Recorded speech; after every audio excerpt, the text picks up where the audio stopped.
I'm Ryan, this is my brother Daniel, and this is Rolls in the Family, and today we are looking back at the past year and all of the new games that we played. Which was a lot. New to us games, not new in 2025. Some of these are oldies we never right. got around to. But which ones were our favorites? We are going to be ranking our personal top 10s This was here. hard, Ryan.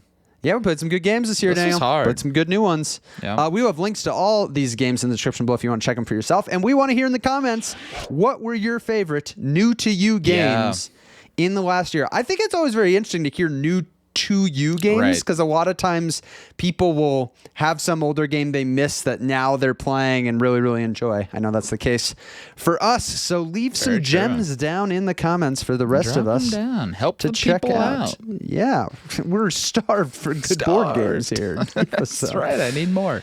No, we are. No, I would not say starved. There's too many good games to play these days. Daniel, how about you kick it off here with your number 10 new to you game in 2025?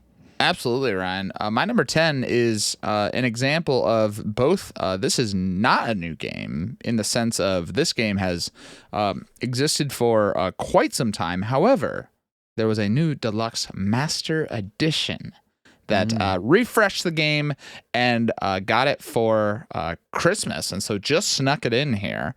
This happens sometimes on this list. Playing it together. But this goes to La Granja Deluxe Master Edition, and this one was a really fun one, to try. It's in some ways it's a game that doesn't feel like it's doing anything that's totally crazy.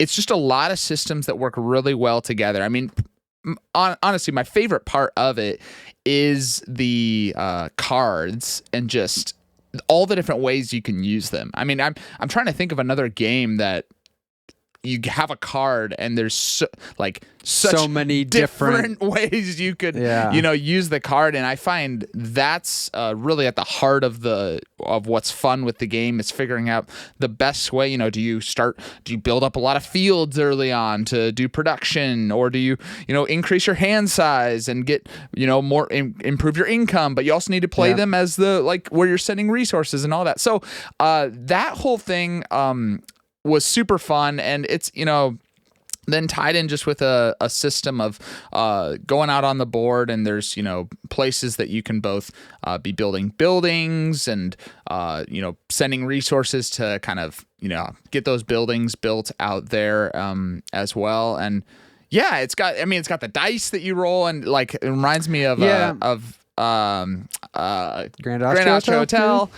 So I don't know. We played it, and it was just like, man, this feels really nice. As we were it'll playing. be interesting to see. This is very much a first impression in a lot of ways. It actually would have made my list, except that I actually played the original La Granja 10 years ago. So it's disqualified. not new to me, but yeah, really glad this one has resurfaced, because I remember even way back when I played it, it always was one that I thought about maybe getting, but it was always hard. And I actually just read through all of the modules, because that's part of what this deluxe edition is. It has all these new modules, and there's a few of them that I'm like, oh my gosh, I'm gonna play with that every time. That sounds really there's good. some really good stuff in there. So excited to try this one more.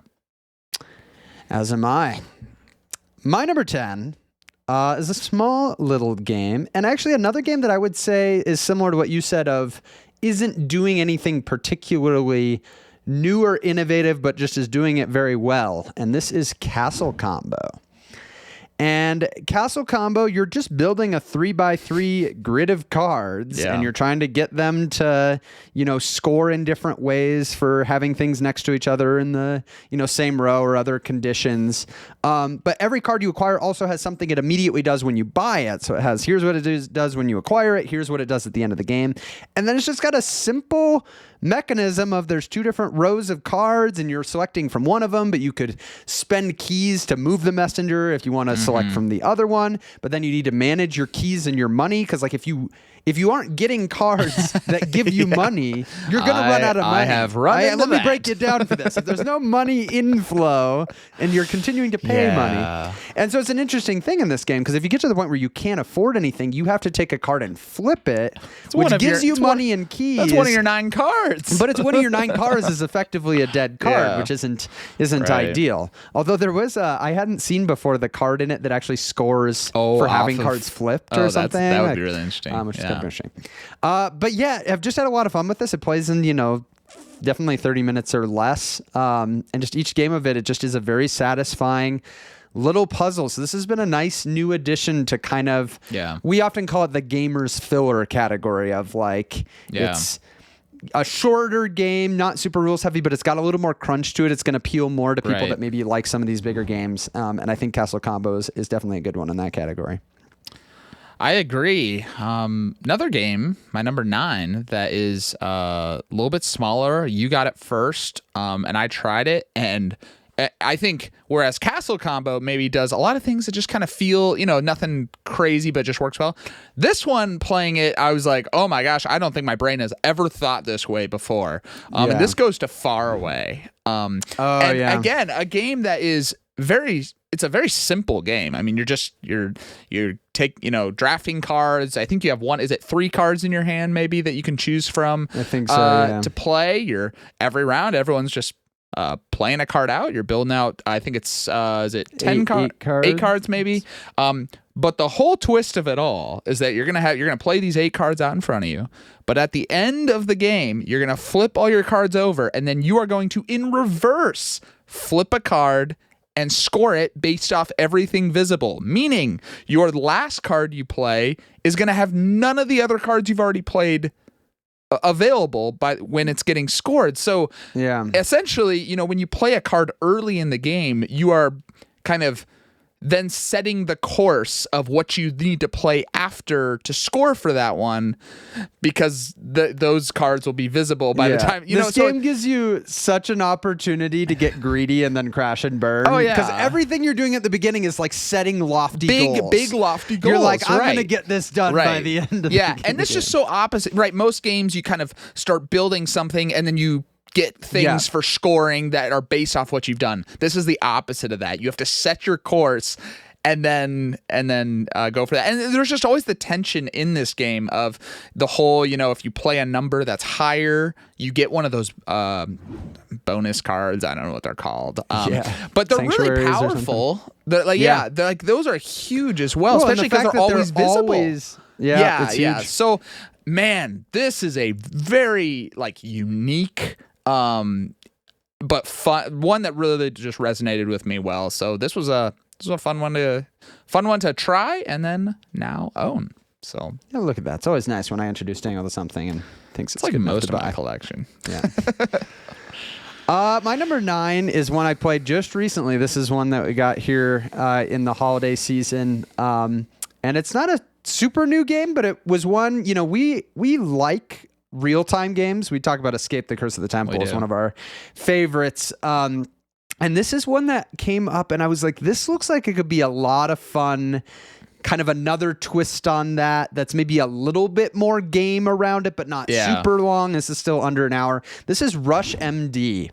And this is you and your friends getting together and running a hospital. Played this one yet, right? Now, Daniel didn't get to play this. He was in a different game when I was playing this game. We were a mere 20 feet away from each other, but alas, not in this game. I have actually played it a couple times since then, actually, with my son Toby, which has been actually very fun. That's awesome. I have to delegate tasks really well. That's good. But yeah, this is just a very fun, you've got this whole hospital and you're admitting patients and you've got kind of your outpatient stuff that those are ones that are just coming in and just need some quick and easy thing. They don't need to be admitted into the hospital. But then you've got the patients that come in that you actually have to admit them in, put them in a hospital bed. You have 2 different wards with 3 beds. And then oftentimes they'll have things that they need, but then they might have tests that they need to have done. And so it's like, oh, this person needs an MRI or this person needs an X-ray. So somebody needs to go and do that. I should say up front here that the way you're doing all this is everybody has a sand timer that's their doctor, that's their color. And then there's 4 sand timers that are nurses. And so the way you take an action anywhere in the hospital is you have to take a sand timer that is currently done, that isn't running, and you have to move it to that space and flip it. And so then you can do that action, but now that person, that nurse or that doctor there. is occupied until they're available. That again. is so great. And it works so well, and it's so fun because the nurses, anybody can use the nurses, but you are the only one that can use your doctor. And there's spaces that need specifically a doctor or a nurse. And so there's so much in this game of like, if you see a nurse that's not doing anything, it's like, just have them do something. Have them go restock the supply closet. Because like any time that it's just sitting there without sand running is like wasted resources. And so that's a big part, is keeping your supply closet ready, because somebody's, I'm going to need to do a syringe. You have to actually get these little syringes and you have to load up these tiny little things in it and do the syringe to like put with the patient. And you maybe we're going to do something over here, but then somebody else took the last syringe, and so now we don't have any syringes. So somebody's got to restock it with a nurse. And so all this is happening in real time. There's like a 4-minute period where we're all kind of scrambling to do this. But then I love the tests that you have to run, because it's basically saying like, we don't know what this patient needs yet. We have to run a certain test on it. And so you might have to do the like blood or the infection test, where you look at the top card of the infection deck and it's got one of the circle, they look like kind of like bacteria images or something. And then there's all these face down tokens, and you have to flip them one at a time and put them back until you find the one that matches. And then you can grab that card, and that card's going to now say how they need to be treated. Or you might have to do the blood infusion thing, where you have to use tweezers and actually like rearrange these little tokens in this thing to match something, and then do it. And you're doing it while people are reaching over you, like everybody's like getting in each other's way. It so captures this frantic energy of awesome. Like running this. So I'm actually really impressed with this one as a kind of cooperative. You got to have the right group that likes a little bit of like a high stress and like. How long does this one take to play? But that's the thing, is like, once you know how to play, it's 4-minute rounds, and you can do some discussion and stuff in between, but you can be landing closer to like 30 to 45 minutes, I would say, is probably like a reasonable. It's a little bit to set up, and it's a little bit more sprawling. But yeah, I mean, that makes it way more feasible to get it to the table with a group. And so I've liked this one so much that I actually, I saw that there's the ICU expansion for it, that I'm not sure how long it's going to stay in stock, because I don't know. This one's coming off of like a crowdfunding campaign that happened a while back, but it was super, super discounted on Amazon. I think it's like a $45 expansion. It was like $20. So I ordered it because it basically, you can like swap out the different like tests to use like different ones in each game. So it adds a lot more like game to game variability. So yeah, this is definitely one you'll need to try. Well, I was going to say, Ryan, I think that of games you own, that one might be one of the top ones I want to try. And your wife was in the game playing. And she liked it? Oh, Ryan, I'm going to order it right now. Yeah, let's open up another tab. Let's do it. So very good first impressions of this. Honestly, this one has the potential. It could have been higher on this list if I maybe had had the opportunity to play it more before the year ended. Wow. Rush MD. That's a good one, Ryan. My number 8 has already been mentioned. A small game, but I really liked this one, Ryan, and it goes to Castle Combo. This was one that I think just shocked me how much I liked it, because it seemed so simple, and it is really simple. Of just like you were saying, like drafting from those 2 rows, building out your 3x3 grid. I think it really hits. I'm realizing like a board game, just like mechanic I like. It's a similar thing in like fantasy realms of just having like a certain amount of, whether it's cards or spaces, and just trying to maximize, just optimize this little thing. Like I love that. And you know what game you're gonna like? Oh no, Ryan. Harmonies. Okay, Ryan. But here we go. I digress. We'll play it here in a few months. Okay, but I love that, and I think this one just does such a great job of that. And I will say, compared to Fantasy Realms, it's a little simple. It's a little more approachable, I think, for people. Yeah, which I really like. It's less brain bending than Far Away. It is. Yeah. Well, Far Away, but I mean, and Fantasy Realms. Fantasy Realms. It's a little simpler than that one as well. So.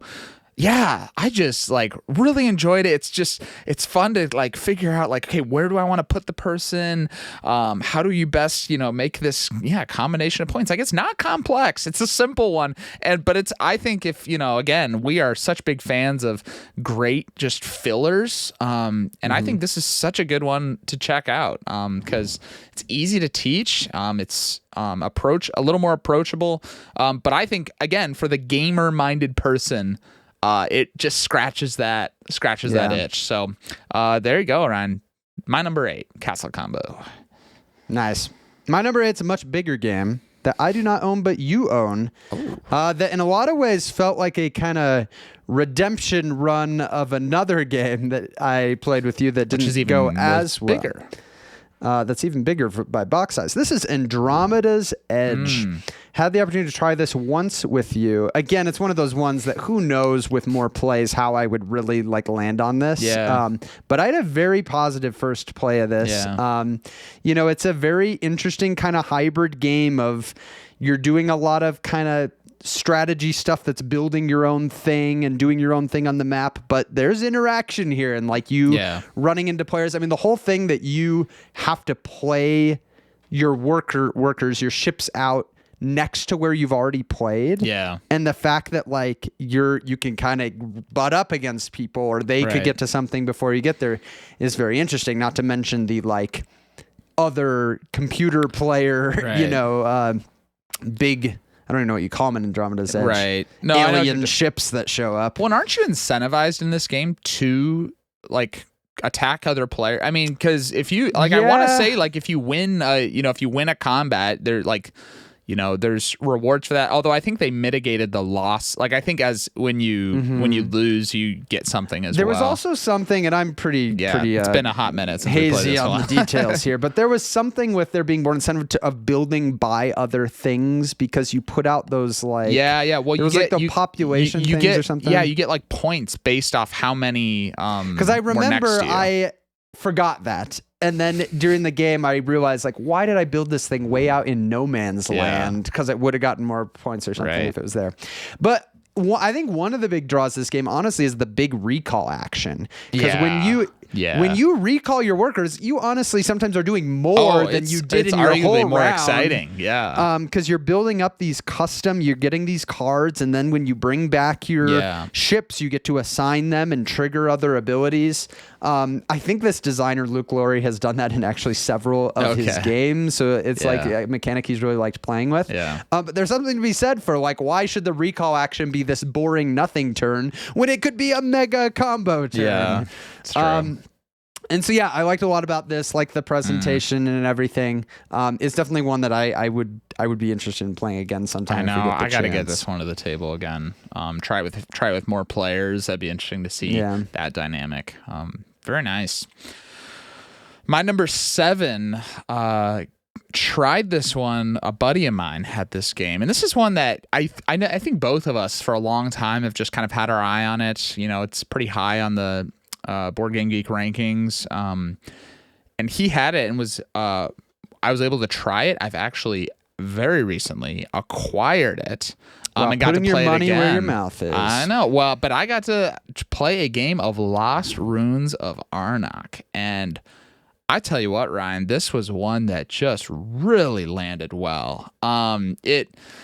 I'll start with, I love the presentation of this game. It looks nice. The board, it looks beautiful. Even the little token, the jewels, they just did a great job with all of that. But it's a game that just every part of it works so well. I mean, you're it's a little bit of a deck builder. It's not a huge deck, but you're getting these either items or artifacts to help kind of build out your deck, because on your turn you've got your hand of cards that you're playing, and kind of the tension that you're facing is you can either play a card for the ability on it, the basic cards are like get a coin or get, stuff like that, or you can use it for the travel, which is what you're going to need to like travel to these caves, these sites to explore. And what's cool about that is, one, you get a lot of great stuff if you can go there, and there will be a monster that comes out, and if you can defeat it, then that gives you even more rewards. But those are then permanent actions that are now out discovered for the rest of the game. So for the rest of the game, either player now has this more powerful action that can be used. And then, I mean, there's other stuff happening with this, but it was a game that just, and I love this in games when it's like, okay, I got this, and then that lets me, I can get this, and that, like, it's just, it gets you in this cycle of just getting more and more and more and accomplishing a lot. Now, my wife and I just played this, and oh my goodness, did she whoop me. I had such a bad game of this, much worse than my first game. So, but that was in 2026. But that was in 2026, so that doesn't count. We don't need to think about that. But man, Ryan, because you haven't played this one. I have not played this. In fact, this is probably, it might be the highest rated game that you've played and I haven't. I think you would really like this one. And I was looking into the expansion, Ryan, and I know you said good things about it. I was reading, I'm like, oh my gosh, must buy. This is just like everything it's like if they said, hey, what would Ryan and Daniel want from an expansion in a game like this? And they just, starting asymmetrical, player powers, just bolstering a lot of the content. I mean, a lot of stuff. I want to say even like the side track is like then even got some like unique modular. I'm just like, yes, please. That sounds amazing. So yeah, this one landed really well, Ryan. I'm very, very excited about having this one. Nice. Yep, I gotta play it, and now I have a way to play it. Yes, you do. So come visit. I'll have to come visit sometime. Because sometimes I play games of Daniel's and I like them. And my number 7 is another example of that. And this is one that actually is, I would still say is up on my wish list based on the plays I had this summer. This is the Veil of Eternity. Honestly, this feels like one that if Toby, my oldest, gets old enough that he can read cards and stuff. That'd be a great one. Suddenly this is going to probably shoot up even higher on my list. But just such a nice game that captures some of what I like from like deck building games or things where cards with effects and you're doing things. But it does it in a very different way here where you kind of have this draft of getting them. It honestly most reminds me of Res Arcana as far as games that I have. Because Res Arcana is all about like you only have 8 cards in your deck. You need to figure out how to make some victory point engine out of these limited pieces. Right. And it's always very, very interesting. And Veil of Eternity is very much the same way. Now you don't get to know your cards up front because you're drafting them round over round in the order you get them. So you're kind of building this engine on the fly. It's very interesting the way you claim them, that you have to like draft them with the tokens, but you're not necessarily getting them, you're just reserving them. Yeah, they're going to your hand. But then you're choosing to either add them to your hand or discard them for resources, which is how you're going to be able to play anything that's in your hand. So which ones do you keep?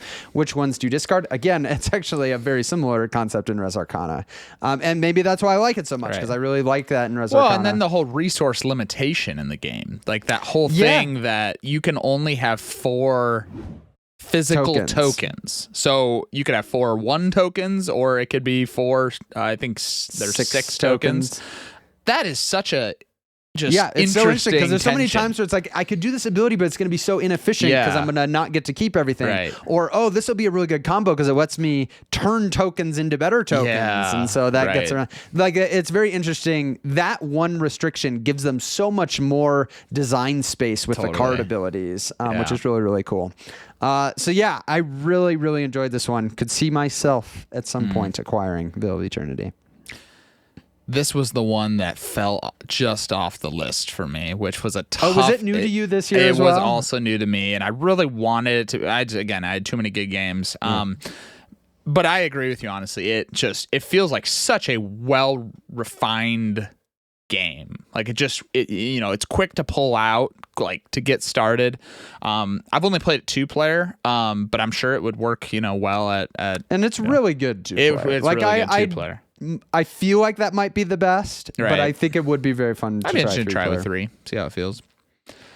Okay, Ryan, go into my number 6, a game that has already been mentioned, and I agree with you. Our one play of it just really delivered what I was looking for especially for the game that this was replacing. This goes to Andromeda's Edge. And, again, this took, the system of Dwellings of Eldervale, which is already a fantastic game. I mean, this is 90% the same game, but just felt like they refined some things that, at least for my, it might not even be like someone else might look at the two games and be like, actually, I kind of prefer this. Worse. Yeah, they might say that made it worse. For me, the things that they changed, I pretty much across the board was like, yeah, I really like that. So this was just more of an update to a game that I already liked. But I think as soon as I tried it, and I want to say my first play was with you. And so, playing it, it was clear this is the one, because I still had both games at the time. Yeah. But it was clear this is the one I wanted to keep. Takes up less shelf space, which is nice. And, I liked the presentation. I liked the it just felt like certain things were just a little more refined on it. I know you were talking about pulling back, people to take actions in front of you. It felt like what you were building in front of you was, I don't know if more impactful is the word. I just enjoyed it more. I don't know. Like those little cards, like the way you were placing them all kind of next to each other. It was a ton of fun. So both great games, but it was really, really cool to try this one. And that, you're always a little nervous when you buy a game that's a successor to another one, because you're kind of hoping it delivers the game, plus what you think are the differences. But was really happy that this one actually did that. So, yep. Nice. Number 6. It's nice when at least you feel like definitively and aren't left in this weird limbo of like, well, I like these things better in this one, and these things better in this one. I personally didn't feel like there was anything from Dwellings that I was like, oh man, I wish I still had that. So, yeah.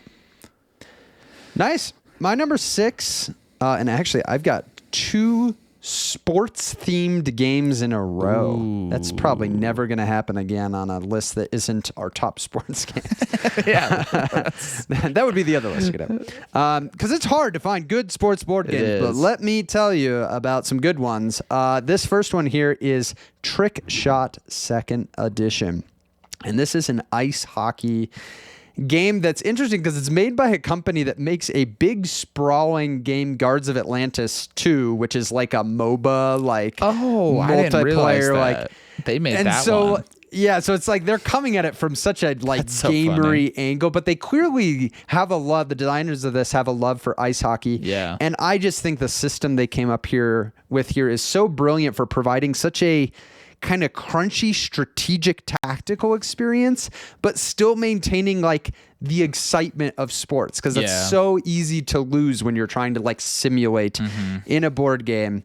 The way that you, on your turn, every action you take one more die. Your dice pool is growing, and you can go as long as you want. But if ever you roll a failure, which is becoming increasingly likely the more dice that you're rolling, and you don't have a line change token available to re-roll it, it's going to end your turn immediately, and you're not going to get to refresh your line change. So you're going to go back. You're going to go into the next turn completely at risk of busting again. And so there's this how far do I push it? With when do I say, okay, I'm going to end my turn. I'm going to refresh my line, so I'm good next turn. But you're pushing towards potentially getting a scoring opportunity. So often in this game, you're like, but with one or two more actions, I could get a shot on goal. Right. And a goal in this game could win you the game because it's hockey. You don't score all that much. So I think that's absolutely brilliant. I love the variability they put into it with the player abilities and the teams that change the arena. It really does make it feel like the system is so replayable because you're going to get kind of a different experience each time. So really happy with this one. Yeah. I'm not the hugest hockey fan, but I'm a huge sports fan, and seeing a sport translated so well to the tabletop is definitely something that I want to find and get into my collection. So kudos to Trickshot for being kind of the first one that feels like it really has hit that like strategic sports game niche for me. Yeah, I talked about, Rush MD is the game you own that I most want to try. This is the game you own that I most want to own. Because we didn't even play up in Minnesota. There's got to be some. I know we didn't even play a full game, but oh my goodness, I was like, this is the sports game I've always wanted to play. Yeah. It simulated it so well, which was. And it's a little crunchy and long. Like, you got to know you're going into this is like a strategic experience. But I think especially once you've played it a few times, maybe with the same person, it really delivers. Very cool. My number 5 is a game that I think, again, you got first. I played it. And although I played the previous version of this game. So I actually tried this system. Well, technically, Daniel tried it first. So let me just make that known. But then you got this version. I played this version, and it was by far, in my opinion, the definitive version of this game. This goes to Clank Catacombs. And Clank is a great system. I mean, I know a ton of people love Clank and all of that, but you're telling me you take that system and you inject a map that you are exploring to the degree that you have, with tiles that you have no idea how it's going to unfold. I mean, in this game, the exploration is so fun. Getting to take one of those tiles, and the tiles are so unique. And I mean, there's no tile you get that's just like, oh, there's like nothing on it. Like, they all have just unique things and how they connect and what treasures are there and whatnot. And you get to rotate it and connect it. It's kind of like the game Suro, I think is it, where you can, the lines are all connecting, and so you get a place. However, so this map is just unfolding as you're, again, the Clank system of pushing your luck of how far are you going to go before you try to get back. Because if you die before you get back, you don't even score. So but if you go back too early, someone's could get more treasure. Yeah. You're trying to kind of walk that line. It's it's fun because it's a game that you have to read the other players too, because if someone comes back early, that causes change of plans. That's going to ramp up the speed of how you got to go. Cause now every time it gets to their turn, they're pulling cubes out of the bag, which are going to be damaging you.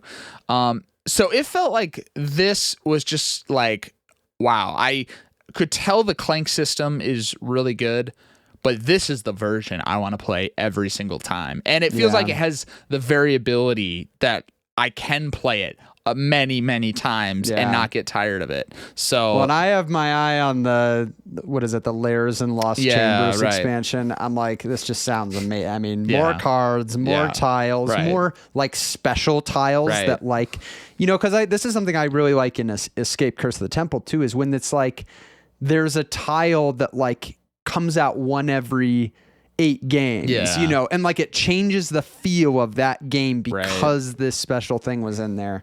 Just love that kind of stuff. Right. So that's my number 5, right? Excellent pick. It's not on my list because I played it.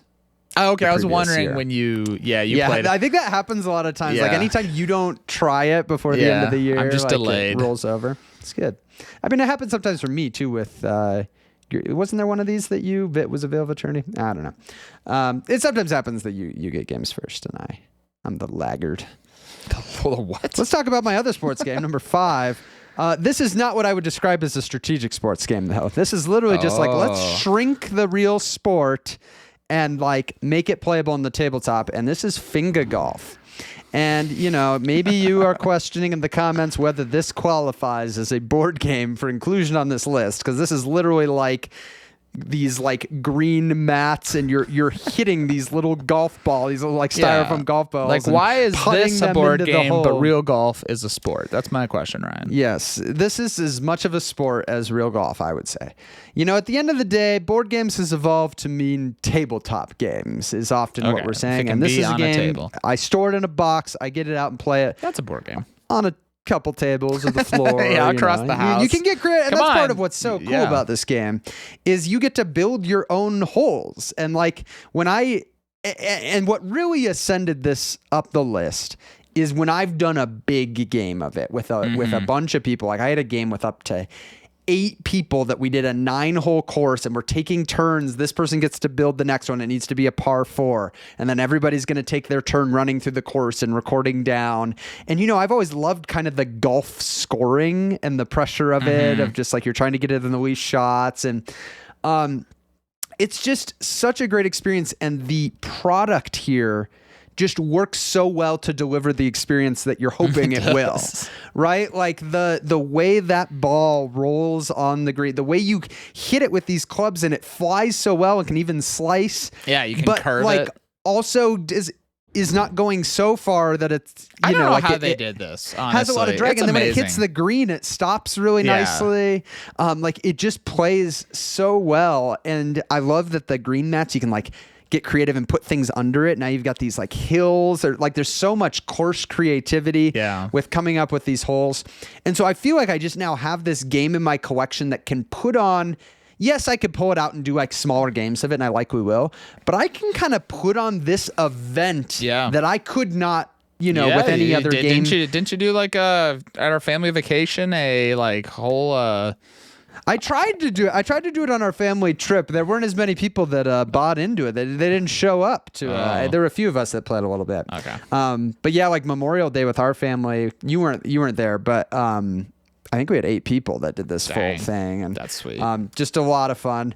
So yeah, this, unlike anything else in my collection, which is oftentimes what can really secure a spot on a list like this. If you like golf, check out I'm bad golf. at golf. Even if you Does don't that like count? golf, if you like just the idea of like hitting, there's so many things that look like this that are like stupid gag gifs. Like you see, like you might see it like a Walmart or something, and it's like something you'd give to somebody that likes golf, but they're like never even going to open it, or if they do, it's like this is just like a piece of garbage. That's not this game. You can improve your golf game with this. This game is really well made, and it really does deliver the fun experience.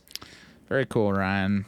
My number 4, I've mentioned a lot of just big, great games. Andromeda's Edge, Lost Ruins of Arnak, right? We like bigger and typically heavier games, and yet, Ryan, sometimes a game just delivers not this again. So many experiences that it coming. Can't help but drive up the list. And my number 4 goes to none other, shout it people, you know it, Sausage Sizzle.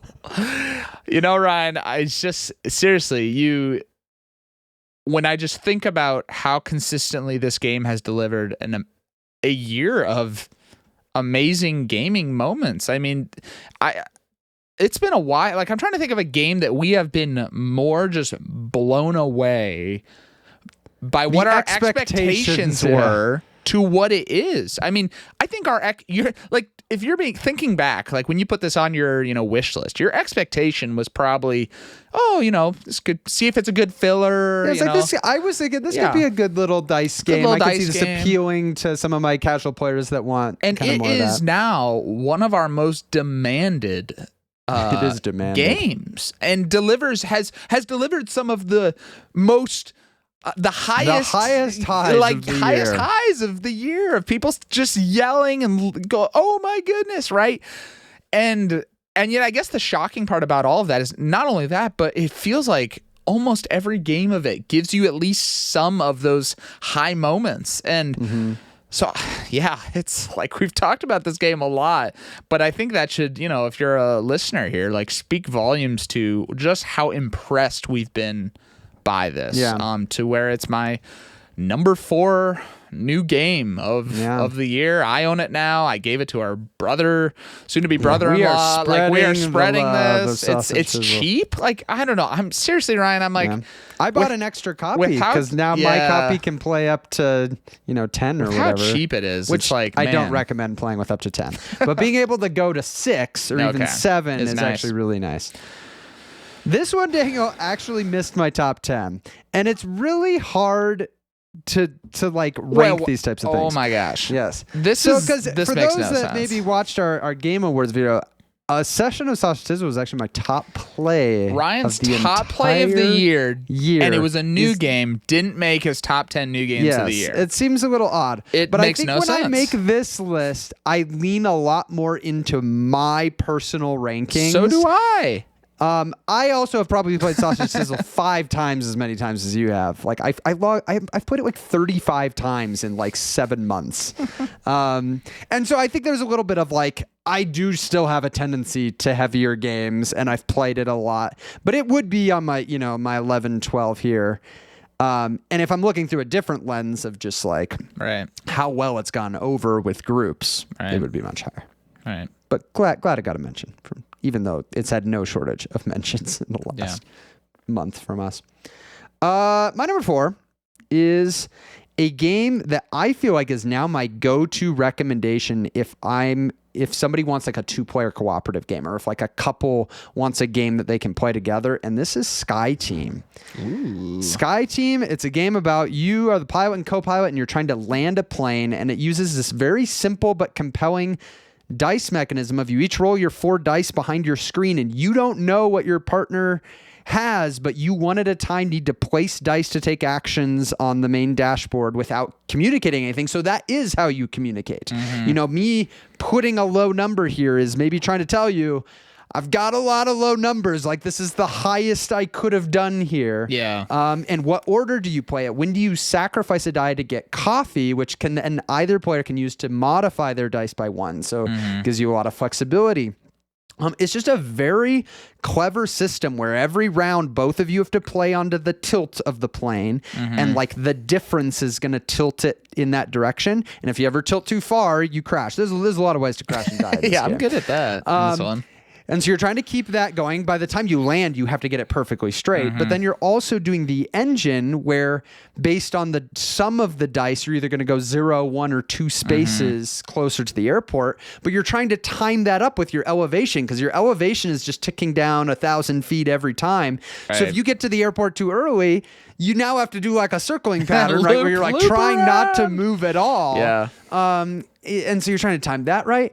And then I just think they've done such a great job, even just in the base box, of so many modules and systems and scenario variety on top of this strong core system. Because like the core game is fun and I would enjoy playing it, but to be able to try all these different airports that bring in their own things. Oh, this one we actually have to like hit certain turns, so we have to be tilted a certain way at certain moments in the flight. Or this one, we're leaking gasoline and like we need to play this extra die to like make sure that we're managing that so we don't run out before we get to the airport. I just love the different stuff that's going on here. I think it is just an absolute new staple in my like top recommended games that are just easy to recommend to almost anybody. So really, really impressed with SkyTeam. Very nice. I'm going to go to the bathroom. We're going to be right back. I apologize for that, but my bladder, thanks, Ryan. This isn't the first video we've recorded this morning. Let's see, we're coming up on like 2 hours on this call. My gosh, I was about to pass out there for a second. Well, the audience isn't here to hear about that, Daniel. Let's hear about your number 3. Oh, that's right. That's right. Back to the main content. Stay the course. My number 3. My number 3. Man, talk about a game that, when I tried this with you, I was like, oh my goodness. Again, sometimes you try a game for the first time and it's like, I have to own this game. Absolutely. There's no question. I feel like you have a pretty good hit rate so far on this list of games you tried with me. It was a good year. It was a good year of trying games from you. But this one gave me the polyomino experience that I think my heart was always longing for. And this goes to Planet Unknown. And this one, just a very fun puzzle on the map that you're, drafting tiles and trying to kind of, again, I talked about earlier, like maximizing the placement of things. Like it kind of hits that part of what I love in games. It's got simultaneous play. Oh my goodness. To have a game that can go up to 6 players and yet there's practically no downtime. This is a game, when you have a game that's simultaneous play, it feels like you're doing like 3 times as many decisions as you are in like a normal board game. And so in even just, it's not a like crazy long game, it's probably in that kind of like hour and a half range maybe. Yeah, I mean, it's closer to an hour, honestly. I played this with, I think, a group of 5 of all new players. and we landed at like 70 minutes, and we were not playing quickly. Well, and so, okay, 70 minutes, but you feel like you played it feels like a big game. You're like, man, I made a ton of decisions in this game, because you did. And then the presentation of the game, I mean, the Lazy Susan, like the way that works for like the turning and drafting the tiles. We each have the the expansion and some of like the other maps, or planets, that do some really interesting things. I like the little bit of interaction of the goals that are between players, so you're kind of paying attention to that. I don't know. This one just came together super well, and everyone I've introduced this one to has really liked it. It has. Yeah, have you played your copy? Yes, once. Yeah. Okay, So yeah. I honestly got to get that one. I haven't played the Supermoon expansion yet with it. I haven't either. Yeah, so I'll have to try that, but this one's gone over really, really well, and it's it just definitely feels like one that's like, yeah, this is gonna stay in the collection for a while. It's it just knocked it out of the park with. Yeah, it hits some really nice criteria. It does. With play count, play time. Yeah. Totally. Kind of how big of a game it is. And I agree to the extent that Planet Unknown is also my number 3. I couldn't remember if you had played it. I couldn't this either, year. but according to what I wrote down here, I did. Yeah, this one, been really, really happy with this one. I mean, it's definitely kind of like a bigger game, and I find a lot of times when I introduce it, it's like, okay, let's just play with the basic corporation and the basic planet. Yep. Because if I'm going to go, okay, we're going to go fully asymmetrical, it's now every player has 2 different things that kind of need to be explained. Yeah. Usually the planets are Right. pretty straightforward, but those corporation boards, it's like, okay, you have 5 different special abilities you could unlock versus other people. Some of them are just doing wild other things where like cubes are crossing over tracks, or you had that one that was like, you could like put the things on the life pods on your tracks, and like so I mean some of them are very different and would require a little bit of explanation. So sometimes I'm like, okay, I don't want to front load this game with that much explanation, but even just playing with the basic stuff, it's so good. This game is just excellent. And yeah, like takes a lot of what I like about the puzzling things on, but just wraps a little bit more game around it. You know, the going around with your little rovers.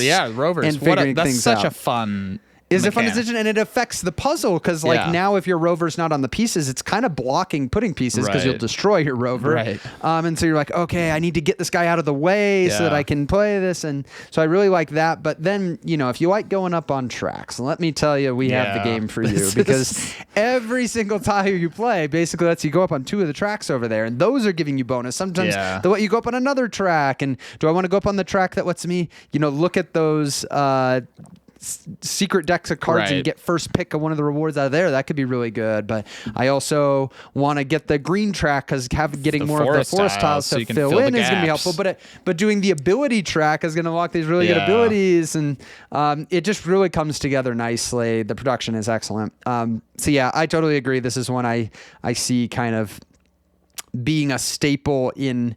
I mean, it's kind of the big polyomino game. Like if I want to play that type of game. Feast for Odin's that, Ryan. Come on. Yeah, true. That's the big polyomino game. The ascending complexity that's right. here. This is a gateway to Feast for Odin. Yes. But this is one, that like I feel like it can be the main event. Like the group can feel like we're playing a big main game, but it does it without being so overly complex or long.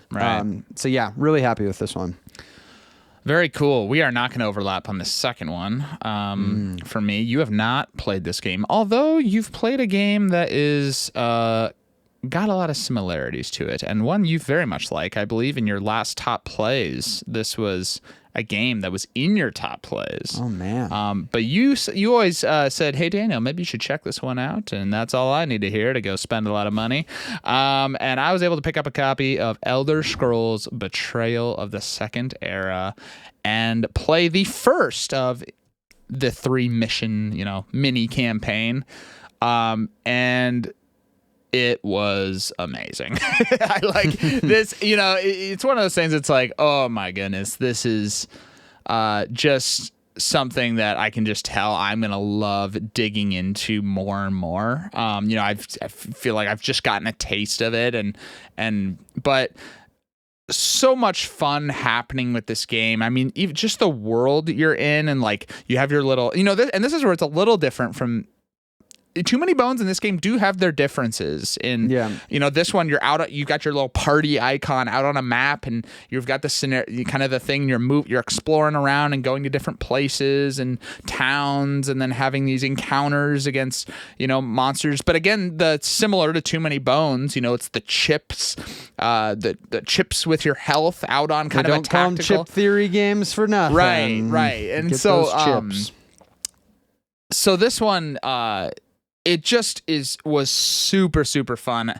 Like the combination of, your character along with, I think, like the class that, kind of that combination. Like I know mine, I forget the name of who I'm playing right now, but I'm kind of more of a healer, went kind of a healer route, whereas the guy I'm playing with has kind of been our tank. But then like getting the dice, getting and upgrading your dice that you have during that, and I think the thing that I really like about this game is, we've talked about a little bit of campaign fatigue. A 3-mission campaign is really nice. Like that, I like that a lot. I haven't done Ark's Blighted Reach. I know you have, but it feels like it's like, okay, I'm not committing to the next 3 years of my life playing this game necessarily, because we like to try different games, but you do get a little bit of that like larger scale progression that a campaign gives, and I feel like this one strikes that balance really, really nice. So I am really trying to get our second mission played here soon, because it was so much fun, and it's cool because when I played Too Many Bones, I could tell like, I think I really like just this system and all of that, and so to be able to try it in a game like this and enjoy it has been sweet. So my number two, I think it might be my heaviest game. Those chips, man. Yeah, like by literal weight. Like literal. Yeah. Sorry. Let me clarify. Literal weight. It is a very heavy game. Yeah. It is beefy. Nice. My number 2 is a game that snuck in before we really pulled back on crowdfunding campaigns. This is one that we were waiting on for a bit. I actually tried the original version of the game with you. Yeah. Enjoyed it. This edition looked like it was maybe going to be the one that I would be interested in owning. This is Nemesis Retaliation. And I've only played this once at this point, though I've also played Nemesis, and I'm eager to get this one back to the table. But this is just an epic thematic game, where you're going in to this base to fight aliens and try to finish some objective, but also get out alive.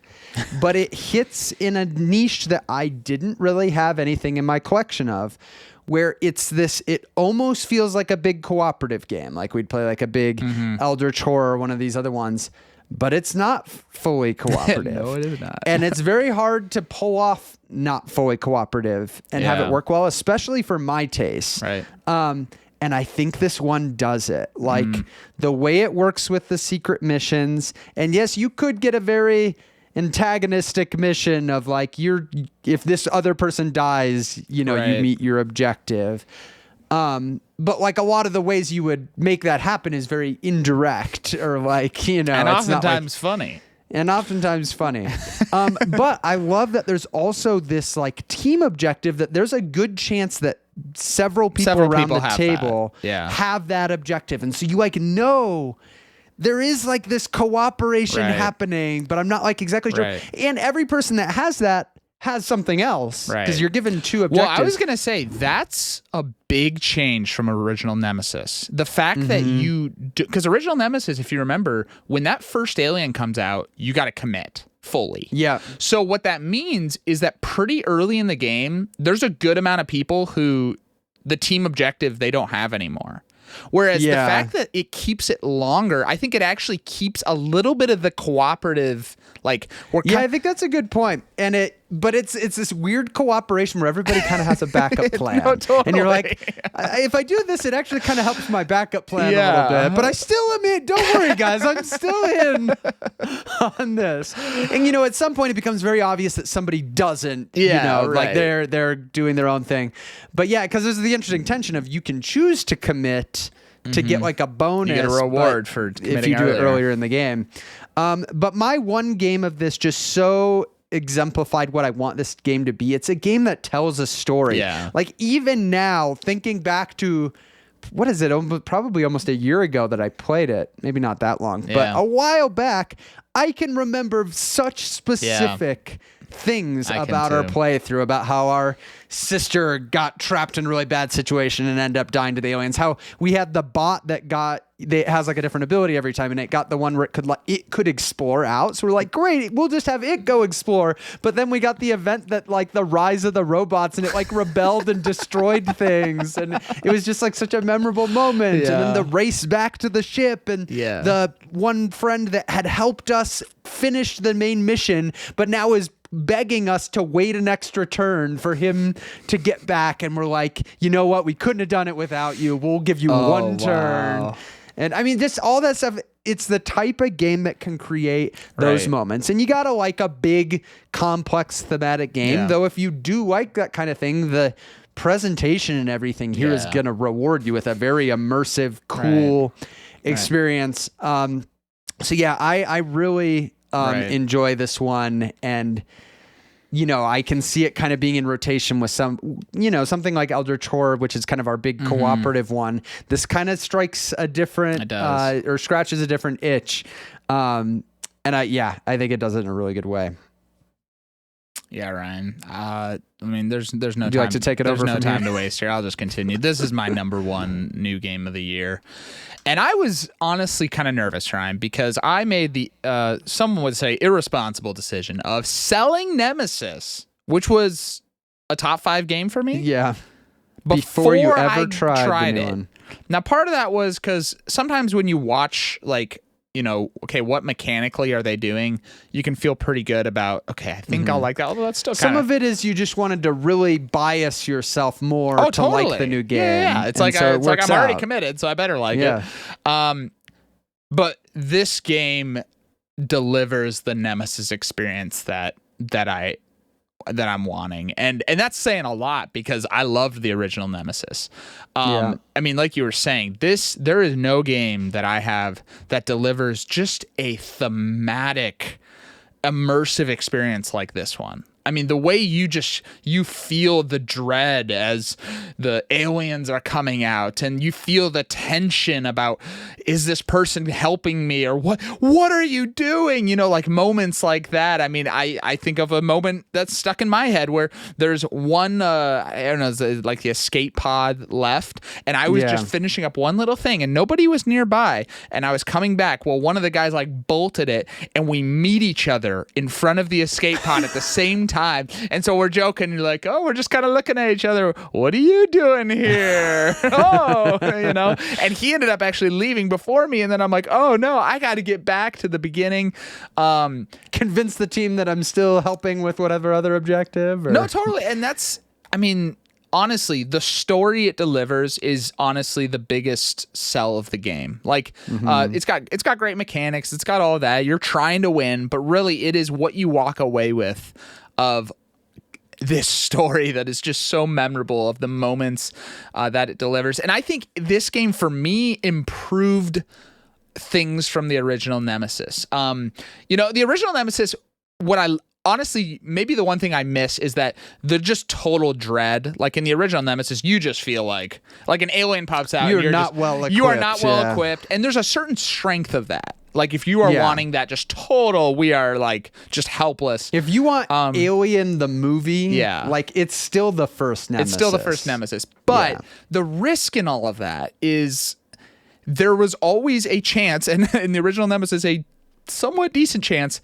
that you could just have something go poorly and you get eliminated in like early with a lot of game left. And that is such a hard thing for a game like this that you play. I mean, this is not an easy game to get to the table. So I personally like the element of this one where you are more equipped coming in, and I think that prevents a lot of the really early access. It's not that it couldn't happen, but yeah, I think Retaliation is probably a better choice for people who aren't going to play it as often. Yeah, it that's just true. reels in the randomness a little bit to Right. you're just more likely to get a pretty good experience. Right. Like Nemesis, and there are groups that play Nemesis like yeah. monthly, even weekly. Right. You know, they play a lot of Nemesis, and so you're a lot more forgiving of. Yeah. And in fact, it becomes a strength of it that you have this really memorable game where Totally. someone got eliminated right away. But that's not a great feeling if this person maybe isn't going to get to play it their again only for a game long they ever time. play of it, you know, right. they finally got out of the house for a game night, and then they you just know, get this is what they wrecked. got. So yeah, and it's I think tricky. the other thing, and this was the thing that honestly most drew me to Retaliation, was the exploration of the map and the variability of how it comes out in a game that is so already immersive and thematic. I mean, I think you would agree that element is so welcome. I mean, I don't know if this is going to be a dead end going this way. I mean, it's also like makes more thematic sense. I always thought it was a little funny in the original Nemesis that we're like, we don't know where anything is on our own ship. Right? Yeah, Because like you right. randomize the rooms and Right. you're like, I'm going to go look for the reactor. Maybe it's this way. right. No, it's it's just true. kind of a funny thing to me. But that exploration is very fun and just again makes for interesting moments of what places connect, and I think the way they did that system works super well. So oh gosh, Ryan, I just want to play this one now because even just thinking about those I moments. know. I actually was planning on scheduling a game for it coming up here at my next game day, but I didn't. The people I was thinking weren't available, so I don't have quite the right group Okay. for it. But it's like atop my list of games that I'm Yeah. like, I gotta get this day. And I've in. I got sucked in. I bought a few of the stretch stuff, so I've got some different because I've al- got some regret. well, there's might be that too, but just different aliens you can face against and stuff. Yeah. So I'm gonna be excited to try some of that stuff out. Nice. Well, after praising Nemesis Retaliation here for 15 minutes, my number one is actually the oldest game on this list. There's a new edition of it, but basically not huge changes. This dates all the way back. I think the original came out in 2010, and you've tried this. I'm definitely higher on it Yeah. than you, but I've also played it a lot more and kind of, I think, seen more of what it can be. This is Innovation. And this card game, You love this one. I really enjoy this one. It could be honestly the poster child for like helping people understand the difference between strategy and tactics. Because let me tell you, Innovation is not a game of long-term strategy. Like you can have a little bit of like, Right. trying to think of kind of what you're going for. And there's some kind of like North Star things to Right. aspire towards doing. But it is like the ultimate tactical game of, okay, in this moment, Right. I have these cards, I have these innovations that have these abilities in front of me.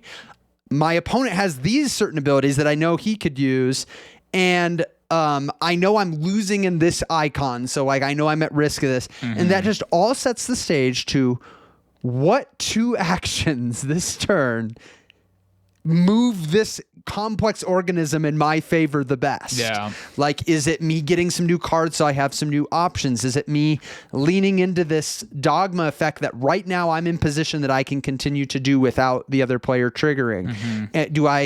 I have an opportunity here that I can really race for some of these early point cards because Yeah. I could just get some quick, easy points, but I'm kind of doing it at the expense of building up any kind of larger engine.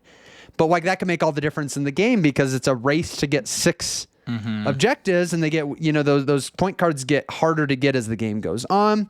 And so I just find the individual tactical turns in this so compelling that so drives my enjoyment of this game and makes me, not care about the fact that it's so volatile that like on my opponent's turn, suddenly I could get back to my turn and be like, well, that plan's out the window. And that I thought I was going to really lean into this thing, and that is now toast. Yeah. But now it's an interesting new puzzle. Right. And the fact that every card in the game is unique, and like every time you play, it plays out so differently. It's got that piece that certain games have where part of why you want to get to the table so bad is you're just like, I wonder what's going to happen this time. Like that feeling. Right. Like I know it's going to be interesting and fun, but I wonder what's going to happen. I wonder what kind of game it's going to be. I wonder what weird, like demented combo I'm going to come up with, or I'm using some like technology from like era 8, but I still have like this Dark Ages technology that I'm comboing with the wheel. And it's very funny. So yeah, I'm really loving this one.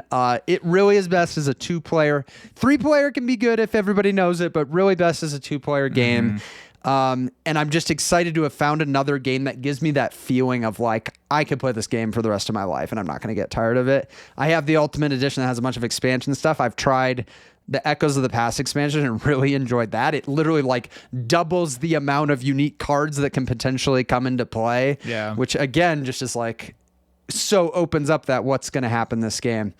So yeah, innovation, maybe not as obviously thematic as Nemesis, but it has a very fun theme, and the theme definitely plays into it. It's very funny to like look down at your 5 top cards and think of what your society looks like right now. Like, what are we doing over here? It's just a lot of fun. So I'm glad, sometimes you got to keep an eye on old games, because this one, despite being, 15 years old, ends up still being my favorite new game I tried this year. So many games that were new to us this year, and I tell you what, even this, I felt like we were leaving off good ones. But man, these were the best of the best, the top 10 for each of us, and we've got links down below to every single one of them. If you click that link, it supports the channel, at least I think. It goes to Ryan, probably. I don't see any of that money. But we will see you in the next video. We got a couple right here. Have a good one.